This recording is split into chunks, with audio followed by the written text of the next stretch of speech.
Great to be here with you. The goal for this is to help you. So I'm going to do a little presentation at the beginning just so we get our terminology the same, so we're all working on the same kind of words as we have this conversation.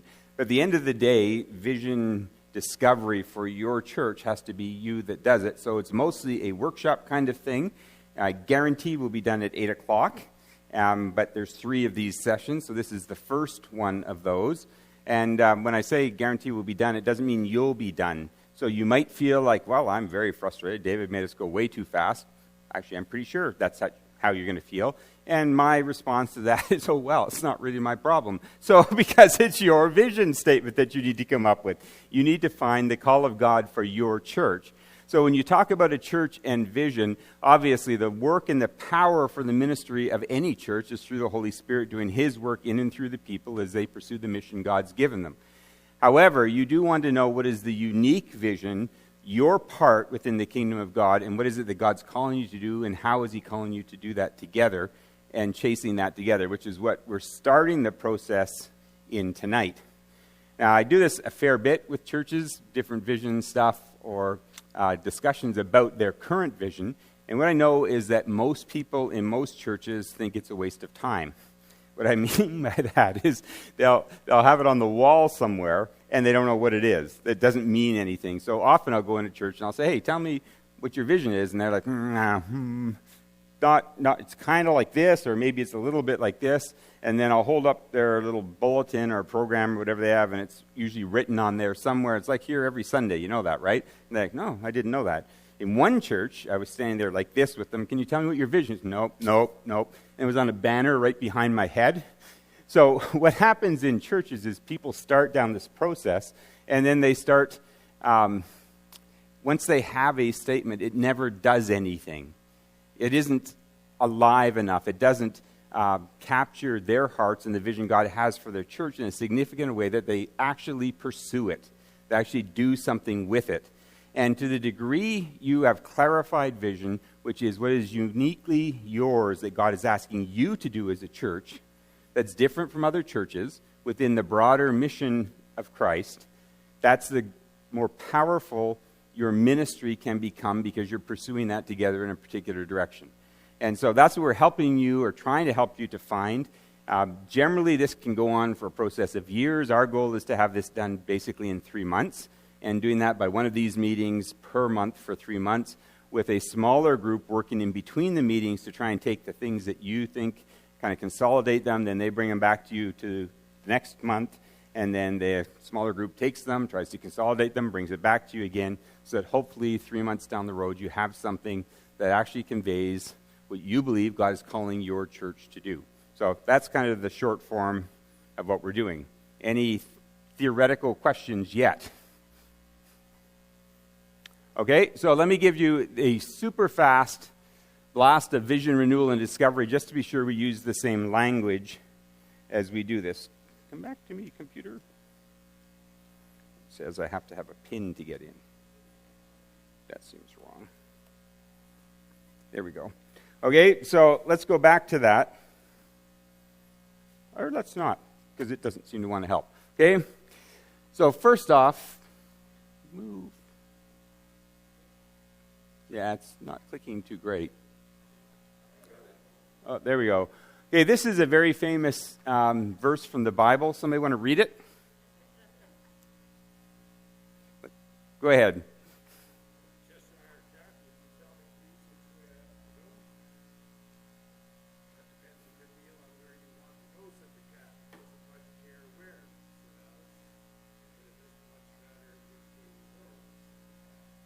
Okay, who knows that verse? What's it from? Alice in Wonderland. But it does convey kind of the message. If you don't know where you're going, that's why a lot of churches are kind of spinning. Everybody has an idea, everybody has a dream that they want to go down, but there's no clarity between them about where that is that they're going. Come on, you can do it. So some preliminaries. Vision renewal processes and planning is not a replacement for prayer. So let me just remind you of this, that unless you're actually praying about this as you go through this for 3 months and spending time doing that before God, what you're going to end up with is your opinion. rather than God's opinion. So to use those words and say we should pray, and then for you to go out of here and do nothing that's actually praying, would mean you're ending up with a great idea that's yours, not a great idea that's God's. So I just want to encourage you, these are planning sessions, but the praying has to be ongoing. I would really encourage you on every Sunday service that you're doing while we're doing this, that you spend a moment in your services together, that you're praying about this, that God would lead you, that you as individuals in the church are being sure it's part of your own walk with God, devotional life, that you're praying about it, that God would lead you, so you know where He wants you to go. So doing this doesn't replace prayer. If we do this and you don't pray, you're no further ahead. So we say that a lot in church, we just don't do it a lot in church. So I would really encourage you to be sure that actually happens. Come on. Like we should start now praying that the clicker works. Come on. I would start by pointing it at the computer, because that's where those things are. I've had that problem before. Wow. Right there. Genius. Okay, so when you're praying... When you're praying for vision, be praying that God would show you what you need to know about where you're going.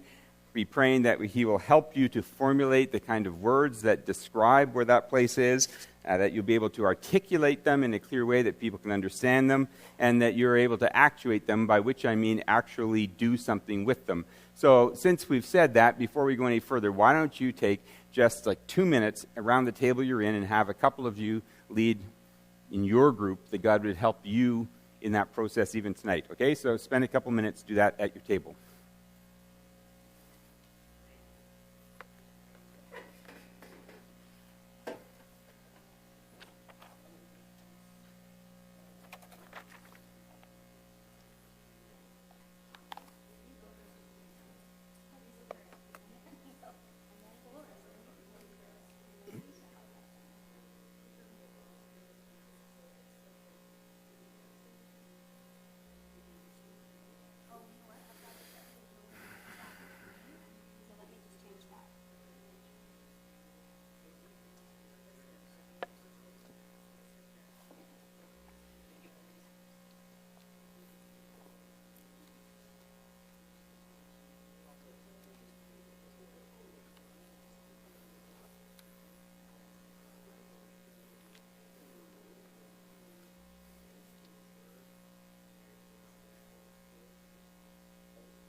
Okay, let's continue on together. So remembering to pray, then also remember that vision renewal is part of a strategic planning process. It doesn't stand alone. So again, once you have this, you've got to do some more with it. We'll come back to that in a second. Also remember that there's a cost to renewing and enacting vision.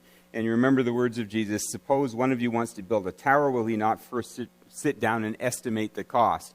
So when you start to actually discover what vision is, it is very, very rare when God comes to you and says, I want you to do this, but it'll be the easiest thing you've ever thought of. It's quite the opposite. So assume that there's going to be a cost. There's probably a cost in volunteer work. There's probably a cost in money. There's probably a cost in all kinds of ways, and possibly there's a personal cost in pushing you out of your comfort zone, almost certainly to some degree. That's kind of part of what we're doing. Move. Oh, there we go.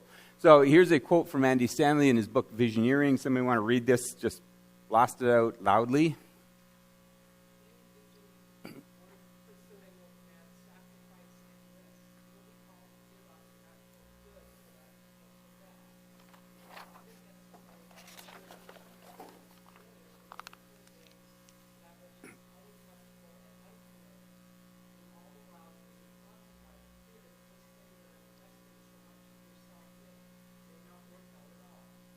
So that's a really encouraging last line, that you're going to have this fear that what you're doing may not work out at all. The fact is, when you start moving into new vision, you never know. You never know. You're going in ground you haven't walked before.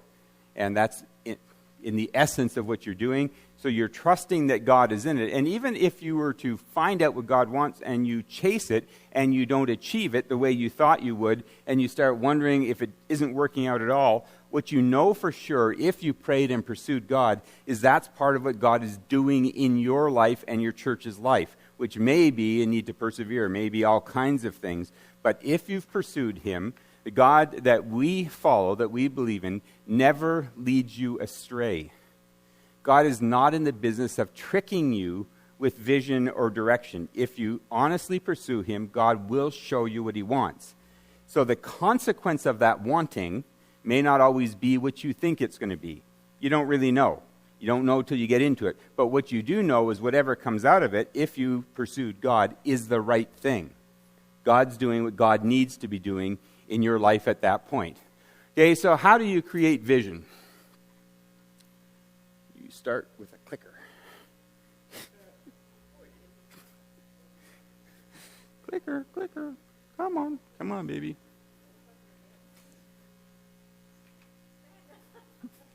There we go. Okay, so step 1, discover and develop your vision based on a current realistic foundation. So when you're starting with this, and this is primarily what we're doing tonight, is this step 1, trying to figure out the current realistic foundation. So what that means is you've got to confront the encouraging and kind of discouraging internal and external realities. You have to look at what's true around you in the process of vision. To plan it, you have to know kind of where you are before you plan on where you're going to actually go. And typically, we're talking about that like point A going to point B. Point B is the new vision. That gap in the middle is where you start figuring out, okay, how do we go from here to there? This is where we're at. This is where we're going. How's that transition actually going to take place? And that's part of it. So some of the things you ask about is the truth about what God requires about you. That's a biblical reality. What is God commanding you to do? What is the truth about your community? And what is the truth about your church currently? And those aren't always really easy conversations to have, but they're important conversations to have. What's true? What's God calling us to, whether we're comfortable with it or not? What's true about the community around us that we need to know? What's true about the gifts and the abilities of the people in our church? What do those look like? Traditionally, that would be asking questions about the strengths. What's great that you can take advantage of? What are the needs that needs development or should be addressed as you move forward? Or what are the opportunities that are right before you in Westside or Kamloops? And what are the challenges, the things that keep you from moving forward? So you have that kind of a question or comments about it. From there, you then develop a mission, vision, and values that are God's desire for your preferred future. Kind of the words that we would use often as you're trying to draw a picture of the preferred future, the future that God's calling you into. And the clearer the picture, the better it is, the easier it is to go from that point A to point B. And again, I'm just going through this really quick because we want you guys talking, but want to be sure we're understanding the same language.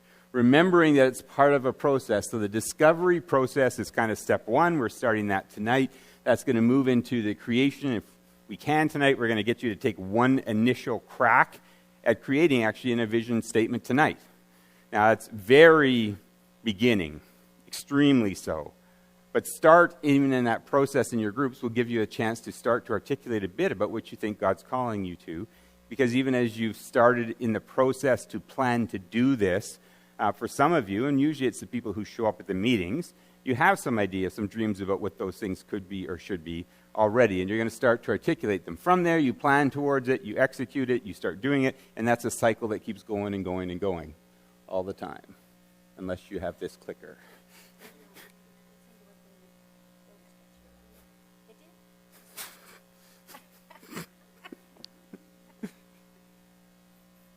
Nope. Okay. That was a good theory. You were good. You were 1 for 2 now. There we go. Okay, so when we're discussing mission and vision, we're really talking about, some basic terminology. If you read 10 books on vision, you're going to get 10 different definitions. So for the sake of our conversations, I'm defining the terminology we're using. I'm not saying it's right.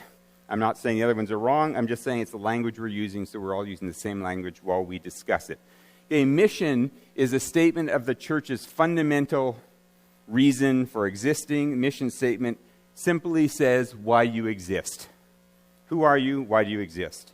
The vision statement is a specific picture of God's preferred future for your church. In a sense, if the mission statement is a statement that's broad for all Bible-believing, Christ-centered churches, because really that's the same, church to church, the vision statement is what is the unique application of that mission, that broad mission, to your specific situation.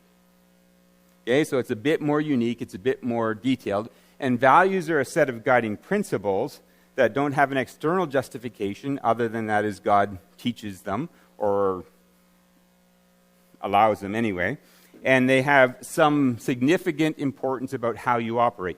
Typically, values are the ones that we leave out the most, but they're very important to the process. So typically, this is the way it would work. You'd look at your mission, which is the broad picture that God's calling you to. Vision tells you the end goal. What is that picture of the preferred future down the road? Values tell you how you can get there. So in a sense, vision is the ends, values are the means. Values say, we work this way, not this way. This is kind of the uniqueness of our church. This is what we care about in a values kind of way that determines the process you can use to achieve that end.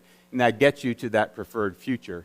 So if we're going to define vision, we would say it has to be biblically sound. It should be legitimate, overarching, big picture statement. It should transcend time, place, and people. Be the reason that the church exists. Let me reframe. This is the mission, not the vision thing. And it doesn't differentiate between believers' churches, one from another. By that, the mission of the church is God-given. The mission of the church is defined in the Bible. It's defined in the New Testament. Ultimately, it's always going to come back in whatever words we use, and every church uses slightly different words, but it's going to come back to a statement about reaching lost people, making disciples, and glorifying God. Those are the three big things that are going to come in there, however you say it. Some say it really simply, some say it with, an essay. Either way, it all comes back to there. So the mission in that sense, church to church for a Bible-believing, Christ-centered church is going to be the same. No matter where you are, it should be the same every time. Not necessarily the same words, but the same meaning for it. And in most churches, that statement includes those things like glorifying God, making and reproducing disciples. It should be motivating. It should inspire people to participate. And it should be easily understood. So the mission should not be complicated. It shouldn't be too difficult. Really, it's the only difficult part is how do you write it in a way that fits your culture and your place, but still says the same thing. So that's what we're doing with that. So you would create a checklist of asking those things, and be sure you actually get that. See that last time it went forward without me clicking it. Maybe if I just jump up and down a bunch, it'll move forward. So again, mission, fundamental reason for existing. Vision. Jump it forward. There we go. So vision we're talking about is a unique kind of audacious, faith-sized dream that you believe God is calling your church to fulfill. Big thing in here is that God's doing it, not just you, but it is the unique application of that big picture mission to your specific setting. And it should be discovered, not simply created. What I mean by that is if you assume, which I do, and you might disagree with me on this, if you assume that God has brought together the people he's brought into this church, so God's had his fingers on the life of every person who's here. God's been directing, leading, so this unique group of people is here in this particular place in Westside, in the specific cultural realities of Westside at this particular time. And so some of those things cross places, like COVID, so that's all over the place. But you're looking at all those kinds of things. You're asking, okay, what is it that God's doing? We're going to discover what's true of what we already have here. God brought us together for a reason. So it's not just creation. It's not just making up something out of the blue, out of your particular agenda. It's looking what's true of our larger group. What's God doing when he brings these people together? That's discovery. It should... Oh, look, it jumped. Did you jump that one forward? Oh, okay. So it should capitalize on your core strengths and advantages, the things that you're good at. So what I mean by that is I planted a church in Surrey. When I was planning it, Surrey is a unique place in its own way. Every town's its own unique place. It's a very kids sport-driven kind of place. So if you have kids, they're often involved. They're very active. They're often actively involved in different sports, that kind of thing. If you have a lot of people that's in your church that are sporty, involved in that, they have a lot of young kids that are already involved in sports, and you looked around and said, hey, we've got a young church with a ton of young people involved in sports stuff, you might say that becomes a core strength or something that you start to look at and say, maybe God's doing something in bringing that group here. Maybe that's part of a way that we can try and build ministry into this community that might be different from a church down the street that has primarily seniors. It's just you have different people, you've got a different core. God's asking you maybe to do a different thing. You're looking at that in a positive way, not a negative way. And then it usually says that within a prescribed period of time. So we can flip that forward to the next one. And it should give a clear sense of purpose so that you can plan from it. And effective visions are aimed at empowering our own people first, then newcomers second. So sometimes we get hung up on this when you start talking about creating a vision and you start to think to yourself, oh, well, we got to write a great vision that, when somebody in the community sees it, they're super excited. So here's what I want to say to you about that. They're never going to be super excited. They don't care. They just don't care. I have yet to meet a person disconnected entirely from church, with no family involvement or any connections anywhere, where you say, hey, want to hear the vision of my church? Oh, yeah, that's what I was hoping we'd do today at lunch. Like, no, it never happens. When they come in your door and they start to get involved with the people in the church, that vision, if it's real, starts to get lived out in the lives of the people of the church, and they start to get interested in what your church is doing so that you become the living embodiment of that vision, and then they will start to care. But when you're creating a vision, you're creating it so that your church, the people who are here, know what God's calling you to do, because that's the people that are going to care about it.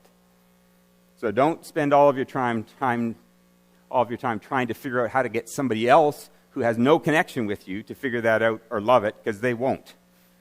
They just don't care. Okay? And although it makes sense to ask if we're fulfilling God's purpose, it doesn't make sense to ask if your vision is right. Okay? You'll have to think about that for a second, because you should disagree with that at face value when I say that.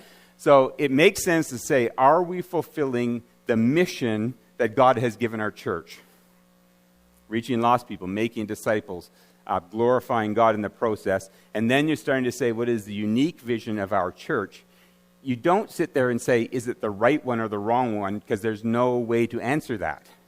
If it's fulfilling what Christ has called you to, if it's consistent with Scripture, it's very difficult to say, is it right or wrong? So vision statements are art.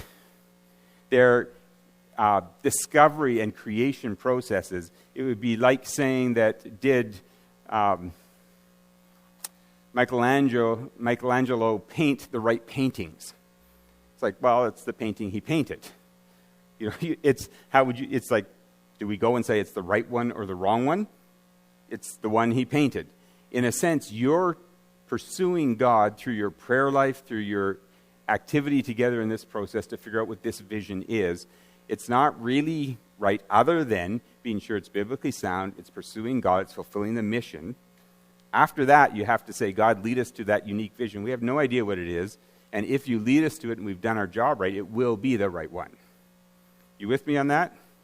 It's important, otherwise you end up having all kinds of sideways conversations. Okay, next one. Just a reminder that vision creation is a messy, energetic, artistic business. Next slide. So, whose visions are these? Just for fun. Whose is this? To make people happy. No, it's not your vision. It is a company's vision. What company is it? It is McDonald's, actually, to make people happy. How about this? To give ordinary folk the chance to buy the same things as rich people. No, but good guess. Think one step up or sideways, depending on your point of view.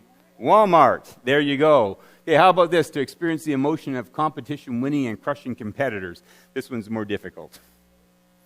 Nike, yes, it is Nike. So, that's pretty awesome. Here's what's super sad to me.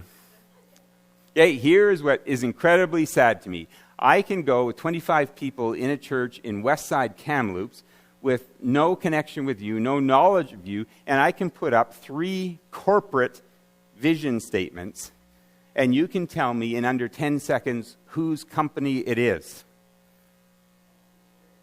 Isn't it? But there you go. But you guessed, because why? Why? Wow, I love competition. Nothing better than crushing a small bug underfoot. But nevertheless, moving on. What scares me is that the church, when we talk about the Church of Jesus Christ and what is God's unique call to us that defines it in a way that we could state it and people would know who we are in a community, this never happens. That's what bothers me.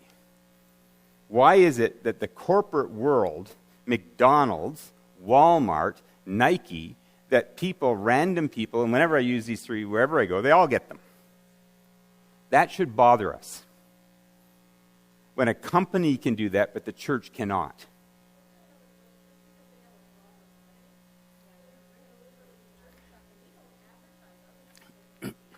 No, they don't advertise theirs either, not in the same way. My point is this: if you were just in Westside and you told somebody, hey, guess who this belongs to in Westside, and told them the vision statement, they should be able to pick you out. Because the life you've lived, the experience that you've driven out of that vision statement, the activities you do, the way your Sunday service runs, the way that you do your children's ministry, the way that you do your youth group, what you do in outreach events, communicates that message to them every single time. That's what it should do. It should lead them to hear, and they'd say, or even if they don't know the words and you tell them the words, they should say, oh yeah, I've heard that about your church. But it doesn't happen. And so the clearer your vision statement becomes, the more you can put it into practice, so that planning actually is living out that vision statement. And when you do it, it is really exciting. As you start to see people in your community recognize your church for the unique vision that God has given you that is reflecting and part of that bigger mission that's being accomplished in Westside through all of the churches that follow Christ that are here. You don't have to do everything they do. You don't have to be everything to everybody. You have to be what God's called you to be and fulfill that part in clear enough ways that people would know that's what you're doing.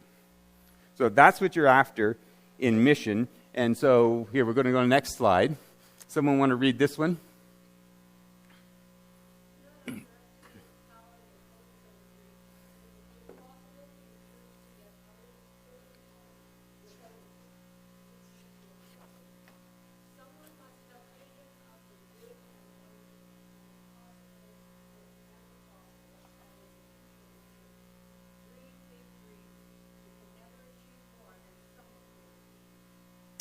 Or more specifically, that God leads you to dream, right?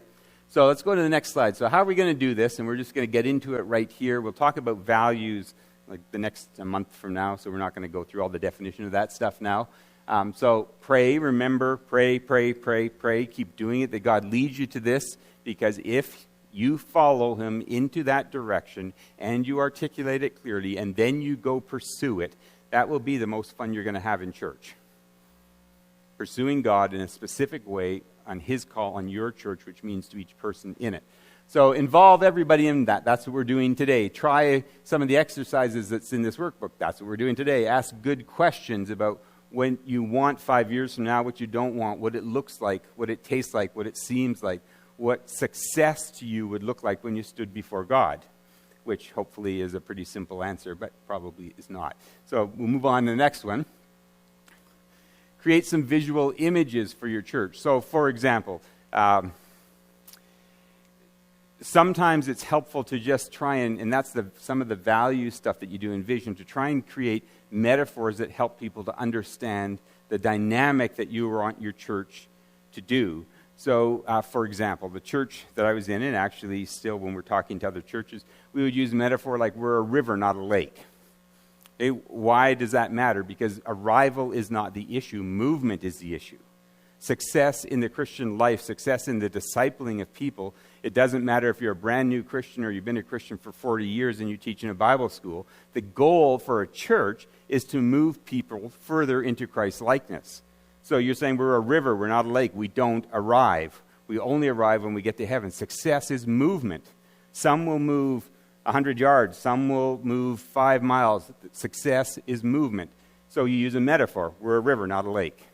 You might say we would prefer to be a leaky boat that goes out to the ocean to get to our destination, then spend all of our time at port because we're afraid of the leaks. What's the metaphor meaning? What's it mean? You got to take a chance. You're never going to fix every hole. That's never going to happen. If you wait for that, you go nowhere. So we would use that as a church. That's what we're going to be. We're going to start out and trust that God will help us fix these things as we go along. We're not going to sit here forever hoping that someday that happens, that we get it all. So that's what I mean by visual images. Start to create images that define the character of what you're doing as a church. Collect ideas, collate them, write a trial statement, and then you work towards finalizing it. So we're going to do that. And in your groups right now, if we go over to page 18 in here, in these books. If there aren't enough, all I can say is, too bad. You got all I brought. Share them. Be friends. There's one more over here if anybody wants it. But you don't really need to write them all down on here. You're going to write them on those big sheets so you can get up and tell the other people what you came up with. Okay? So that's why you don't really all have to have one. That's just for you to think about later on if you want to. So these are the things you're going to do right now. And you're not going to have super long to do it. Okay, so you see questions 1 to 6 that are on here. 2 pages of it. You won't get finished. Don't try to be exhaustive in all of these 6, because if you do, you'll still be on the first question when I say you're done. So I said 8 o'clock. We've got 50 minutes. We're moving at the speed of light. Flashing through. So you've got, let's go 12 minutes. That gives you 2 minutes per question. Pick a person who's going to write it down. Spit things out. Don't wait and discuss them. Evaluate them. We're looking for you to come out with fast ideas that define them. So first one, tell us about Kamloops. Tell us about your church is the second one. Tell us the top 3 characteristics. They're all right here. Get at it. Go to it.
So your first question is just saying, what's true of people here, right?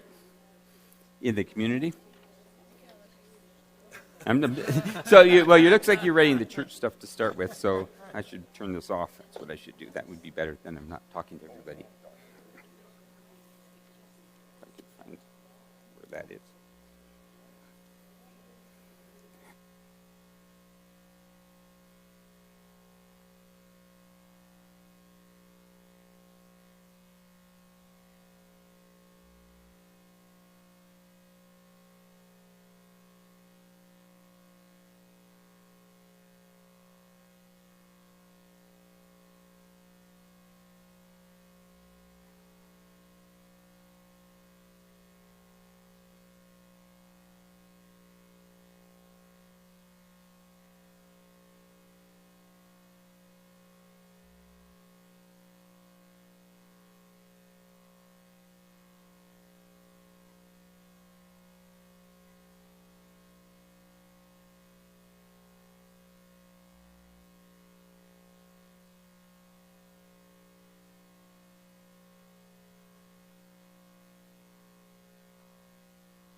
turning it on.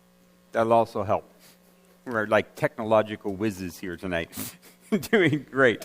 Okay, so we need just one person from each group. You're going to stand up and just stay standing. We're going to do one question at a time. Just go around fairly quickly. After the first group tells us what's on there, if you have something different in the second group, just add to the list.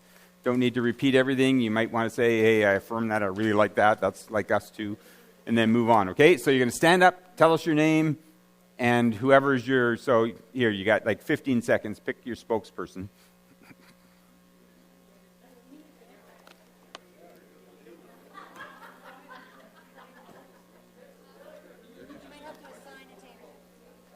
No, you're this table. What I meant was tell them who has to stand up. Okay, whoever it is, stand up.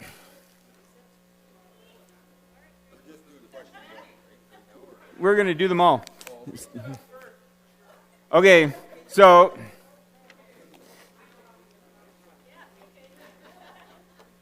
Talk loud so the people middle can group. hear you. Middle group. Okay, so we're going to start by listing or just coming up with some things that are descriptive of Kamloops or West Side specifically, of the place and the people, kind of anything that you feel talks about the character of the place, the interests or passions. This actually, it seems like it's an easy question. It's a really important question because if you're going to uniquely create a vision that's true to who you are in the place where you are, some of these things matter. So it matters on things like music style. It matters on a whole lot of different things that you would start to come into play with. So let's just start with group. Group number one. Hey, and say your name so I get to learn them as we go along.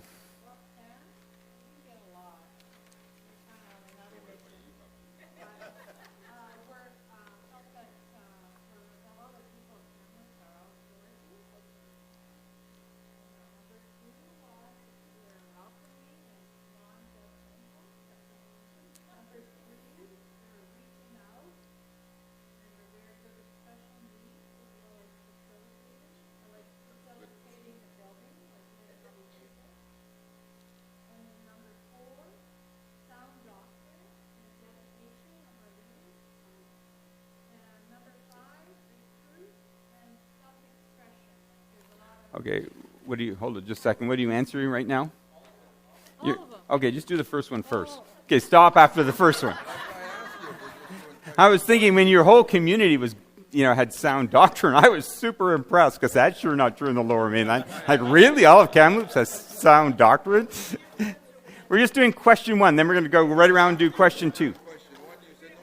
Yeah, we're going to do all of them, but we're doing them in order. Like one comes before two, then two comes before three, then three. That's often what happens when you're using numbers. So, okay. So for the first question. Sorry, and your name? The first question. Yeah, Tricia. Outdoors, hiking, sports, music in the park. We have a lot of seniors in our community. We have university, diverse nationalities. Okay. Middle. Circle of Life group. And who are you? Sorry, are you... Okay, if you don't tell me your name, I'm just going with Mickey Mouse. Lisa.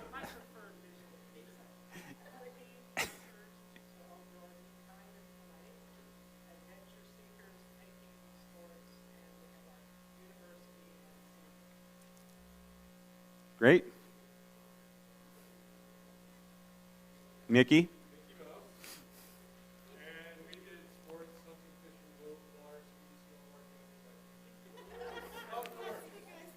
Oh, yeah, we needed some women at that table. So that's the obvious takeaway right off the bat. Okay. And you're? Danielle. Okay, you can be goofy. Correct.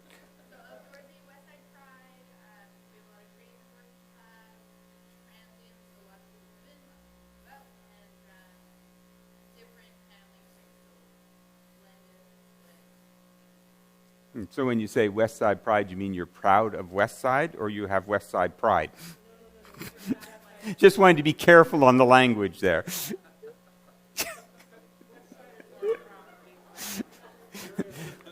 Meaning of words change across time. Who's your spokesperson? Okay, I'll speak for my little group here. It's Kathy Russell and Dolores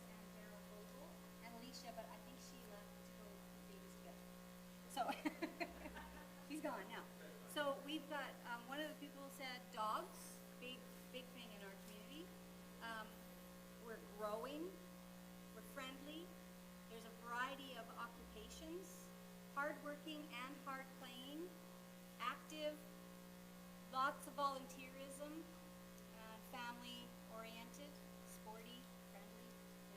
Yeah, yours was the best group because it mentioned dogs.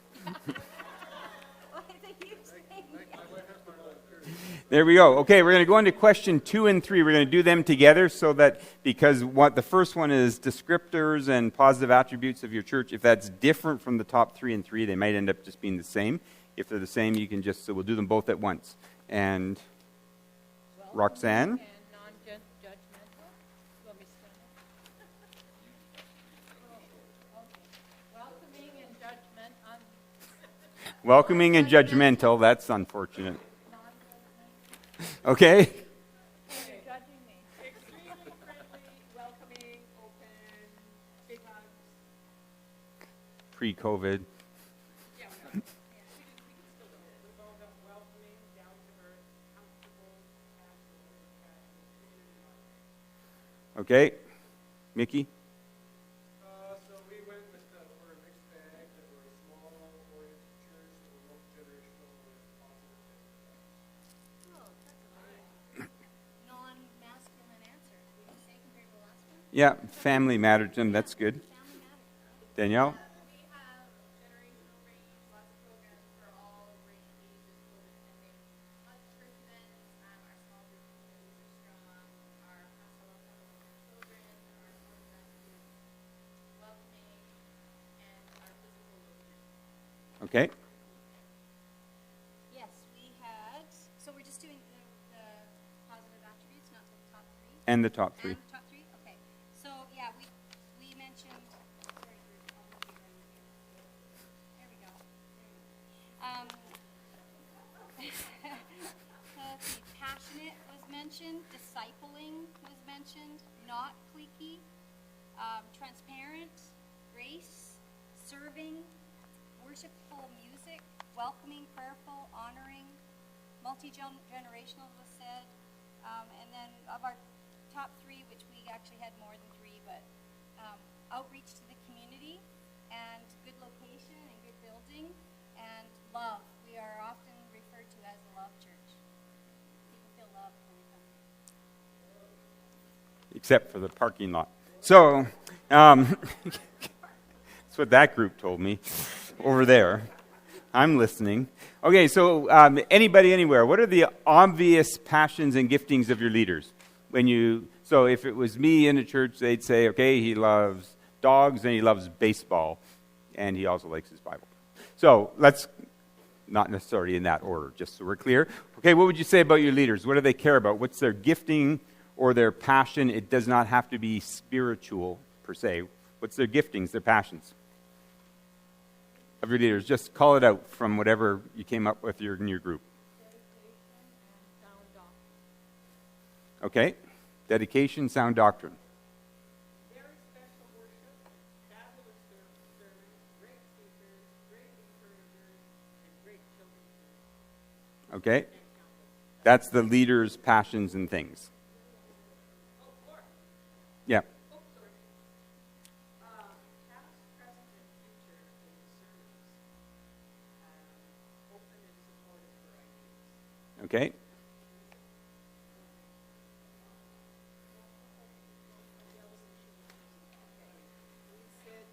We have talented preachers on our leadership, which is great. We've got good administration, gifted people. Okay? Anything else? We've got children, community-driven, biblical learning, gifted gab, high energy, and possible. Okay? Anything back there to add to that?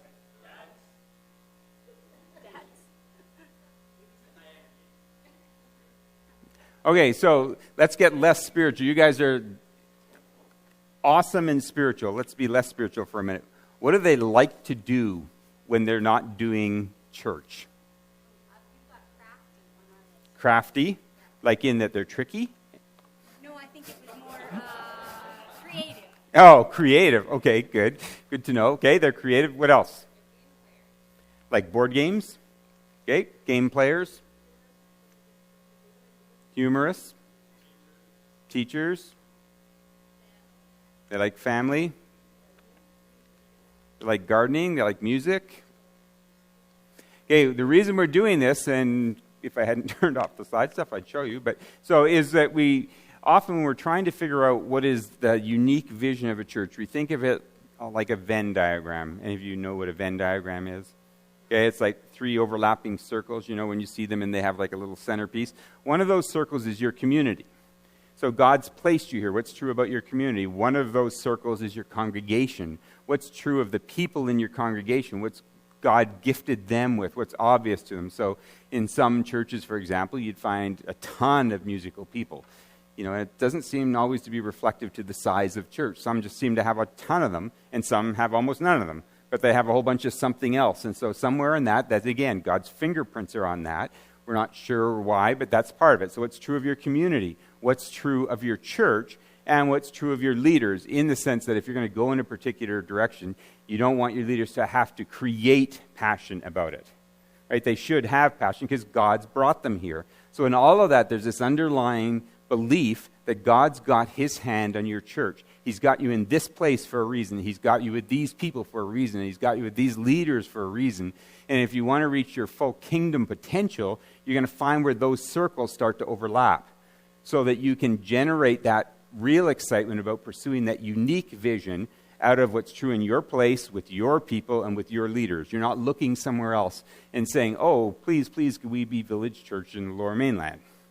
Right? Which plenty of people say, because it's a church of 5,000, and people love big churches, or hate them, one or the other. So, either way, you can pick which one you want.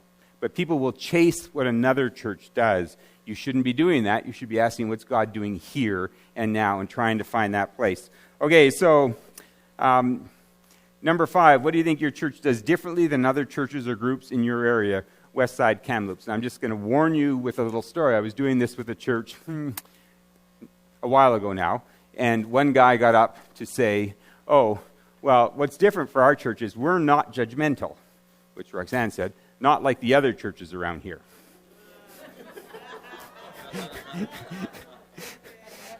You did not say that. You were a Christian, but they were. It was clearly not true that they were not judgmental. So if you say something like that at this point, I will mock you, and it's my special. That's my spiritual gift. So yes, it is. So just so you know that ahead of time. But what does your church do differently than other churches? Can you identify uniqueness already to what you are? Obviously, there's going to be some things that we hope are similar in every church, like that we love people, but that's not always a given, and that we're friendly, and that's frequently not a given. We like to say we are, but often we're not. We can become pretty cliquey pretty fast in real life. So what would be unique for your church? If you were saying to somebody on the street, hey, you should come to our church on Sunday because, and it wouldn't be the same as everybody else, what would it be?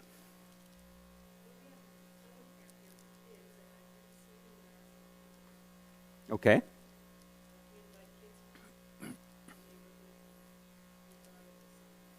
Okay, almost for sure there's other churches that did it, but if you didn't see it around very much, then that becomes at least unique in your own area for that, so that's great. Okay, good Sunday school.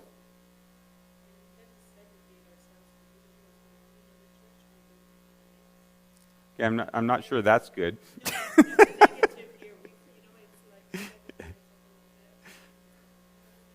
Okay.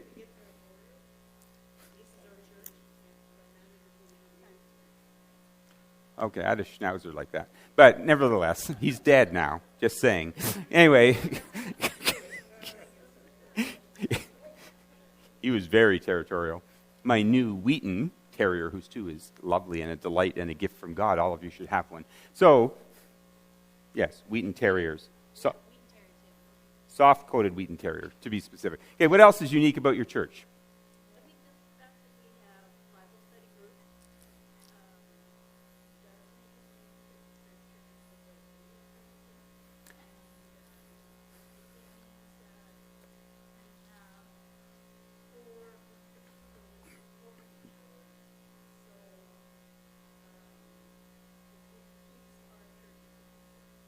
Okay, so there would be almost for sure other churches in Kamloops that do that, but would be increasingly true as there are less and less of them for which the Bible is central to what they do. That would unfortunately be true, especially when you think of the broader range of churches, not just the kind of evangelical churches. Anything else?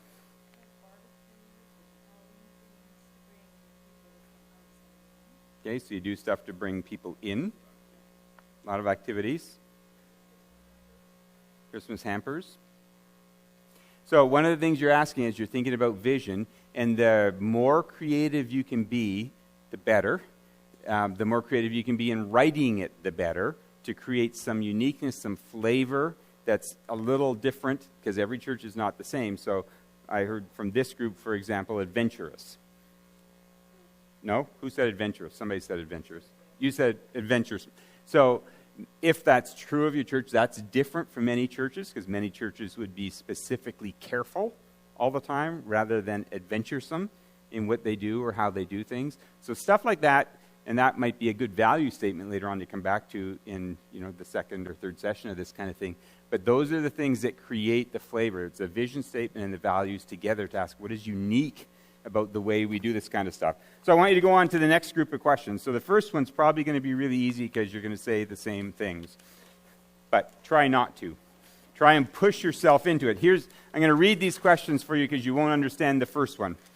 Okay, number 1 is play the random lampstand removal game. This comes from Revelation, the book of Revelation. Imagine that someone came to you and offered you $5 million to shut down your church, plus the price of the building. Actually, they offered to give the money to any charity, to any church, or any ministry you choose. As well, they'll help all the people in your church to relocate to another church in the area where you're going to be super happy. Then they're also going to give away the market value of your property to another group or church. So would you take that offer or not? You're going to say not because everybody always says off, so just skip that question because nobody ever says, yes, we should totally give our church away, close our church and do that stuff. But why should you? If the kingdom of God is the point, and growth in the kingdom of God is the point, and let's say you're going to give away $5 million, you were all going to move to a church en masse that's a good church that you all like, you're going to sell the property, give it to them. So some church is going to get blessed with $7-8 million, plus a group of volunteers. The only thing that happens is yours shuts down. So I was in a meeting today with 2 churches that want to merge. It's the essence of this question. Should they or shouldn't they? They're thinking they should for the sake of the kingdom of God. They can do more together. Why would you take it and why wouldn't you? If you wouldn't take that offer, why not? And it shouldn't be just because that's my preference. In terms of the ministry you do, and that you push into that question because it helps you to discover the uniqueness to your church that says this is why we need to be here. This is what we bring to that. Then ask the second question. Imagine yourself sitting together in Starbucks or Tim Hortons if you prefer in January 2026. You're thinking of the past 5 years, reviewing how great it's been. In your most adventurous dreams, adventurous table in the middle, how would you finish the following paragraph? On that day in late September 2021, who would have guessed that the result of their vision discussion would be so inspiring a mere 5 years later? And so finish the sentence. Our church has become known across the country for, don't get hung up on the across the country, and you don't want to be known across the country. That's not the point of that. The point of that is that you're asking, what is your church known for? Is it known for innovation, for creativity, for outreach to seniors, to young people? Would your church be pristine and excellent, or would it be helping down and out people, marginalized people, and so it's always got problems because of it? What would you dream of? What would inspire you? What would excite you? And skip the Cranbrook area because that's not you. In what way has your ministry been particularly relevant and distinctive to Cranbrook? That's when I did this one last time, like a month ago. So I obviously missed that word when I was changing it. So what would success look like for your church in 5 years' time? Write it as a paragraph. Okay, if you want help, there's a resource section in the back here. Some of the things that come into it, there's a thing here on page 29. It's a church style primer. This is not to say this is all you could do or should do or you'll like it or hate it. I don't really care if you like it or hate it. It's just different ways of looking at your church and different things that people love in churches in terms of style of church. There's also list at the end. There's a vision word sheet of different words that people use in vision that maybe help you to try and create that paragraph. So you're going to do that. Why would you stay here? Random lampstand removal game. And how would you finish the paragraph? In 5 years, if we look back and saw this, we would be so incredibly excited. Okay? Go to it. You've got like all of 12 minutes.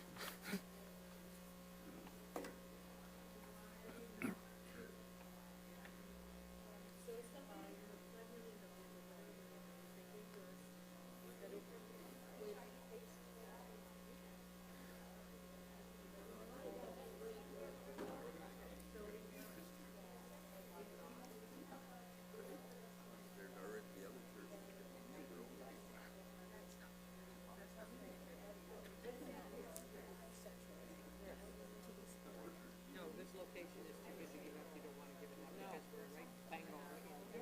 But everything, we have the capacity to draw on everybody. Yeah.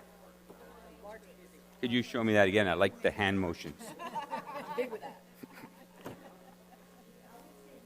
Easy to coax, too.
Okay, here, let's rejoin the collective, the circle of joy and life. Here we go. So you're going to feel like, okay, I know you feel like there isn't enough time to do that well. So here's my suggestion to you. We could keep at it for 2 hours, and you still would feel like you didn't do it well. That's the reality for it. So I want to encourage you. You have a smaller group working. So how many, those of you that are in that smaller working group between the groups, you want to stand up for a second? If you're here and you're in that little group. The vision team of joy, that's what we're calling you. So, okay, so these 3 guys and Matt as well, right? Anybody else? Just the 4 of you work? Okay, so any of these guys, take some of this stuff, if you think of more things and just email them to them. So they're going to take these things and try to work with them and try and create uniqueness out of them, but sometimes that uniqueness takes a little bit longer. So it isn't over because the meeting's over. It's only over if you don't do anything with it. But if you don't do anything with it and send it to them, that's purely your responsibility, not theirs, because nobody else can do that for you. Right? You with me on that? Nod like you're with me on that. We're going to answer the questions right now, but if you want to add more to them or put more time in and think of something, and just send it to one of them between meetings, like in the next week or so. Okay? So that they can get more from you if you want to contribute to them, because it's their job to do that. Okay, so let's talk about that. So does anybody here like the idea of selling your church?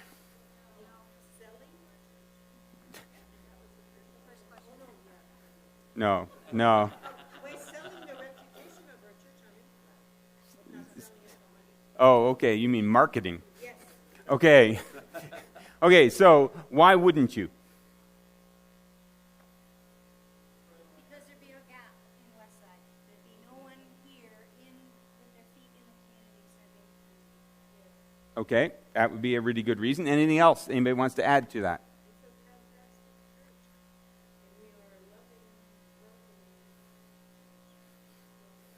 Okay, but you didn't even know my ethnic heritage. You felt I was from Brazil. Okay, Danielle. Okay, which means what?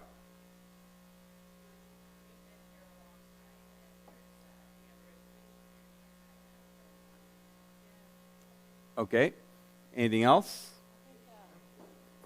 Location? Mickey? At all? Goofy? Donald?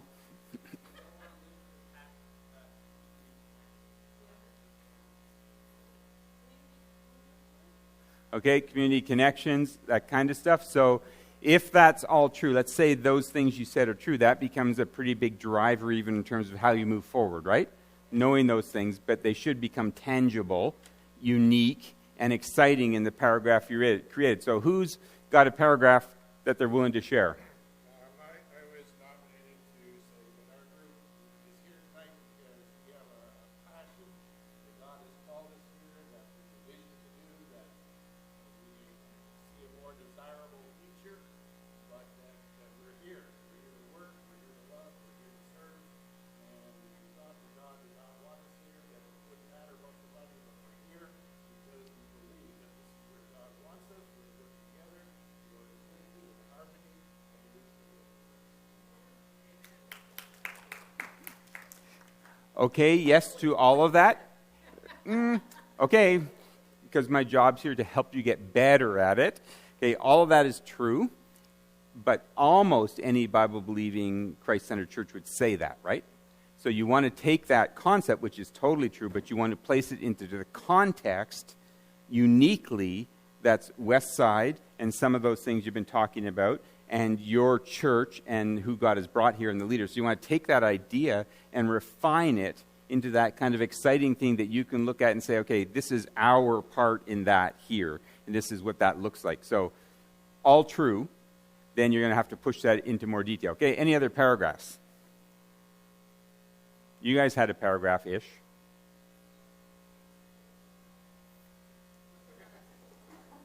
On that day in late September 2020, this is a guest reference about so inspiring and yet 5 years later, our church has become known as Crossroads Ministries for our lovely Southern Young community, starting with the outreach to children, making active in our church, and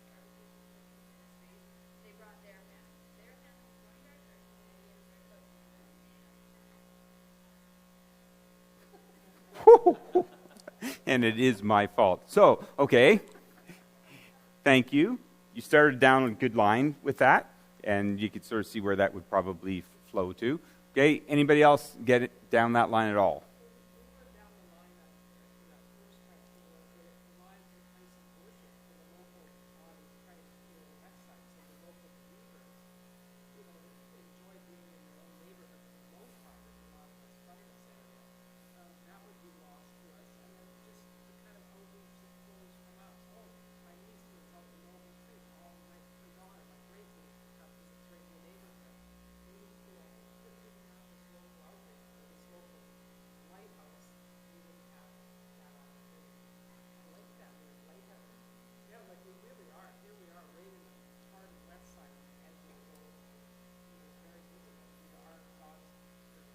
Okay, so, and as you hear words, you try and pick up those words. So, just from a vision statement, and not meaning to say you're wrong, but here would be where you might be wrong. So, the concept of lighthouse you want, but you would not want the word of lighthouse. Why not?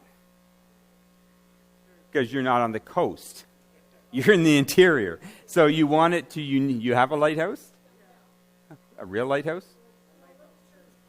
Oh, okay, so, but when you're trying to create a vision statement, it needs to be unique. It needs to speak to your place, your location. So you try and be sure the wording and even the kind of language you use in it is reflective of that. So you like the idea, say, okay, there's a really good idea. We'd like that to be true. Now, what's the word that we translate to here? Something like that, okay? Anything from you guys back there you want to add to this? Donald, I think.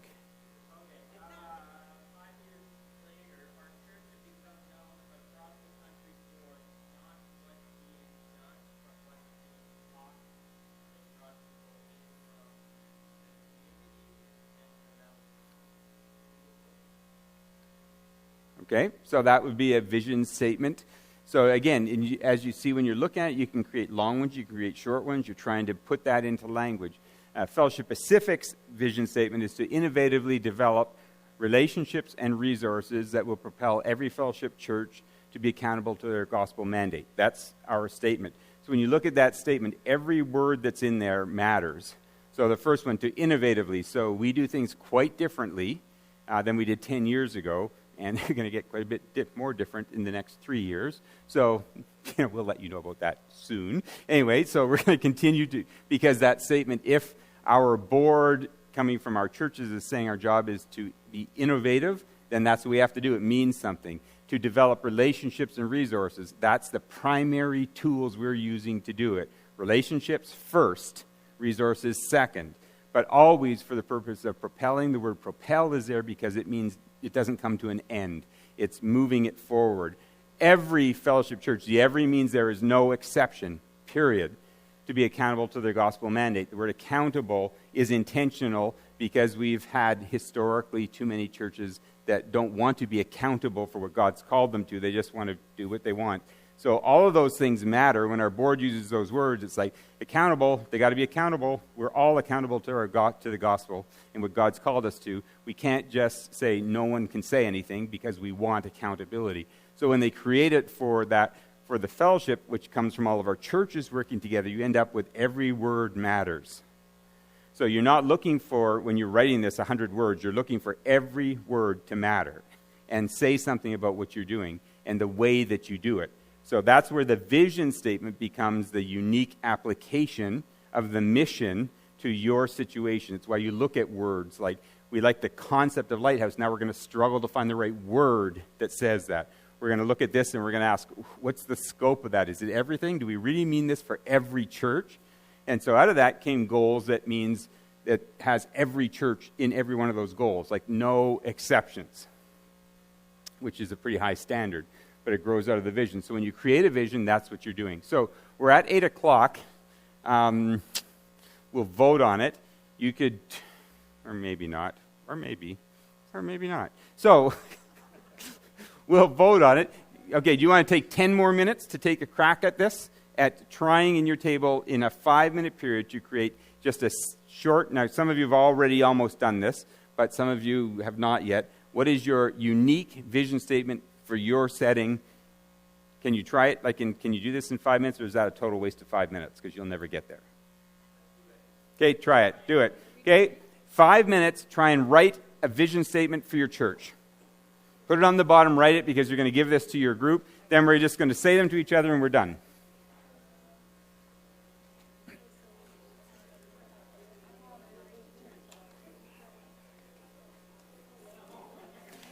Doesn't need to be perfect. You won't get it perfect. I guarantee it. Just spit it out, what you mean to say.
My friend from school was going to go back to be a missionary in South Africa. Yeah, but he never left the U.S. He got married instead and got trapped. Well, he's kind of trapped, actually. That's actually true in that particular case. Because she didn't actually tell the truth before they got married about debts, about a whole bunch of stuff. And then even like they got married, like, what? You owe how much money? We can't leave until we pay it off, like all that kind of stuff. Yeah. No, I don't mean that way. No, that's a different kind of trapped. Okay, come on back. Come on back. A reminder for you again that you can think about this, write this stuff down later on. For those of you who like to mull over things, can go out for coffee, try and write a few of these things for yourself. Send them to people that are on your team. Give them, they want the ideas, they'll hear them. They're trying to bring some of those things together to come up with something that they can bring back. So the next time when we come back in this vision statement, their goal, if they can do it, which is not easy, so remember, pray, and pray for them, is that they come back with like 3 or 4 of them in different kinds of language, maybe expressing some different things, and then your job is going to be to start saying, what do we really love in this? What do we not love in this? In each of those different statements to help them congeal them into a tighter kind of a message. That's what you're going to do with them. So spend some time thinking about it if you're creating that vision statement, and just keep pushing yourself relentlessly towards the idea of uniqueness and meaning. Don't give in to that really easy thing to do, which is just come with something so general it means nothing. Your vision statement allows you to make decisions about what you will do and you won't do, how you spend your money, how you spend the resources God's given you, because you're fulfilling the specific role that this church has. So that's what you're aiming for. At the end of these resource books that you have that I gave you, there's a list, some of you already saw them, of some churches' mission statements. There's maybe 20 of them or 25 of them that are there. It might give you some ideas. There's also some pages of words that you frequently see in mission statements that might help you pick some specific words that reflect it. Look at that church primer about different styles and things and ask, okay, what do we want to be true of our church? Some of them you might not like or might even disagree with. That's okay. I'm just throwing them out there so you have some things that maybe stir up your minds a little bit in your thinking. So let's take a crack at what you've got. So have you guys got a vision statement you're willing to read out? One-liners, fine. Go for it. Community church you can depend on. Okay, community church you can depend on. Okay, there's a lot of things in there that would have implications, which is good because that's what you want it to have, right? Okay, over here.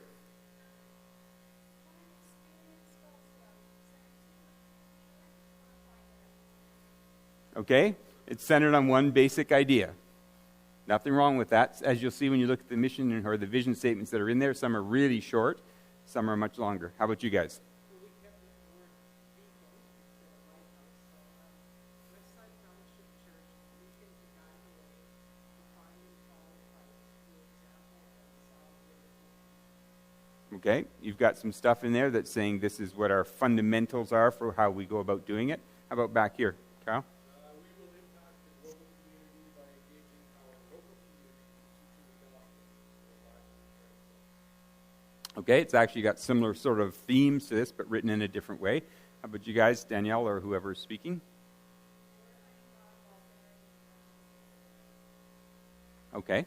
So again, you'll see actually some in the vision statements that say that. So my only push into them enough so they can help you know how to make decisions. It's telling you what you are, what your focus is enough that you can start doing that as you move forward. Do you guys have one as well? Yes. A loving community bringing Jesus to people one life at a time. Okay. So that has a bunch of components to it. The one life at a time statement has a actually you create an entire list of specific things that grow from that as a perspective. So it means, we're not doing crusades to do this. It's going one person at a time, one relationship at a time, all that kind of stuff. So those are good kinds of phrases to use because they push you in a direction in terms of what you do. So these guys are going to look at this, come back with some other stuff. Your job is to pray for them and pray about it and think about it and send them things that come to mind later on, okay? We have 2 more of these sessions, after which hopefully we've got something that looks like vision and values that comes out of that. And I think what you'll find in all of them, it's sort of like this. There's not enough time. That's okay, because it means it goes by really fast and you're done and you go home and have coffee. So how about if we close in prayer? Father, I want to thank you for this church. I thank you for the legacy that it does have of loving people in Westside and Kamloops beyond just this area. I thank you for the years of service that have taken place here in this building and elsewhere. And I thank you for their desire to serve you, to be true to your word, to be obedient to you, to see people come to Christ, to see disciples get made, to see your name glorified here. My prayer for them is that you would give them at least some taste of your creativity, the creativity that created the flowers and the mountains and the rivers around here, that brought and created the beauty we see every day in our children and our families and the people around us, the uniqueness and the innovation that's so uniquely yours. Father, give them those words with clear articulation and great excitement about what you want to do and can do, and help these small group that's meeting as they continue to work towards that. Help each person in this church to think about it, to pray about it, and to share in the ministry, getting excited about where you're taking them. So bless them in Jesus' name. Amen.